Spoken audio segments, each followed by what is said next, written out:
On the morning of September 11, 2001, 19 men armed with box cutters directed by a man on dialysis in a cave fortress halfway around the world using a satellite phone and a laptop directed the most sophisticated penetration of the most heavily defended airspace in the world, overpowering the passengers and the military combat trained pilots on 4 commercial aircraft before flying those planes wildly off course for over an hour without being molested by a single fighter interceptor. These 19 hijackers, devout religious fundamentalists who like to drink alcohol, snort cocaine, and live with pink-haired strippers, managed to knock down 3 buildings with 2 planes in New York, while in Washington a pilot who couldn't handle a single-engine Cessna was able to fly a 757 in an 8,000-foot descending 270-degree corkscrew turn to come exactly level with the ground, hitting the Pentagon in the budget analyst office where DoD staffers were working on the mystery of the $2.3 trillion that Defense Secretary Donald Rumsfeld had announced missing from the Pentagon's coffers in a press conference the day before, on September 10th, 2001.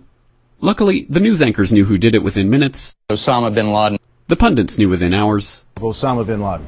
The administration knew within the day. Terrorists who committed these acts and those who harbored them. And the evidence literally fell into the FBI's lap. That a hijacker's passport was found blocks from the World Trade Center crash site, if you can believe that. But for some reason, a bunch of crazy conspiracy theorists demanded an investigation into the greatest attack on American soil in history. That investigation was delayed, underfunded, set up to fail, a conflict of interest, and a cover-up from start to finish. It was based on testimony extracted through torture, the records of which were destroyed. It failed to mention the existence of WTC-7, Able Danger, P-TECH, Sibel Edmonds, OBL and the CIA, and the drills of hijacked aircraft being flown into buildings that were being simulated at the precise same time that those events were actually happening. It was lied to by the Pentagon, the CIA, the Bush administration, and as for Bush and Cheney, well, no one knows what they told it because they testified in secret, off the record, not under oath, and behind closed doors. It didn't bother to look at who funded the attacks because that question is ultimately of little practical significance. Still, the 9/11 Commission did brilliantly answering all of the questions the public had, except most of the victims' family members' questions, and pinned blame on all the people responsible, although no one so much as lost their job, determining the attacks were failure of imagination. Because Nobody in our government, at least, and I don't think the prior government that could envision flying airplanes into buildings. Except the Pentagon, FEMA, NORAD, and the NRO. The DIA destroyed 2.5 terabytes of data on Able Danger, but that's okay because it probably wasn't important. The SEC destroyed their records on the investigation into the insider trading before the attacks, but that's okay because destroying the records of the largest investigation in SEC history is just part of routine record keeping. NIST has classified the data that they used for their model of WTC-7's collapse, but that's okay because knowing how they made their model of the collapse would jeopardize public safety.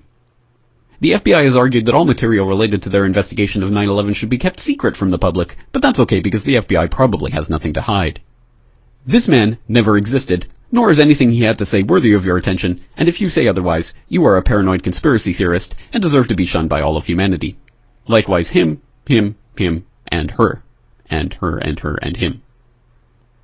Osama bin Laden lived in a cave fortress in the hills of Afghanistan, but somehow got away. Then he was hiding out in Tora Bora, but somehow got away. Then he lived in Abbottabad for years, taunting the most comprehensive intelligence dragnet employing the most sophisticated technology in the history of the world for a decade, releasing video after video with complete impunity and getting younger and younger as he did so, before finally being found in a daring SEAL team raid which wasn't recorded on video, in which he didn't resist or use his wife as a human shield, and in which these crack special forces operatives panicked and killed this unarmed man, supposedly the best source of intelligence about those dastardly terrorists on the entire planet. Then they dumped his body in the ocean before telling anyone about it. Then a couple dozen of that team's members died in a helicopter crash in Afghanistan. This is the story of 9/11, brought to you by the media which told you the hard truths about his head could be seen to move violently forward. And they took the babies out of the incubators. And mobile production facilities. And the rescue of Jessica Lynch.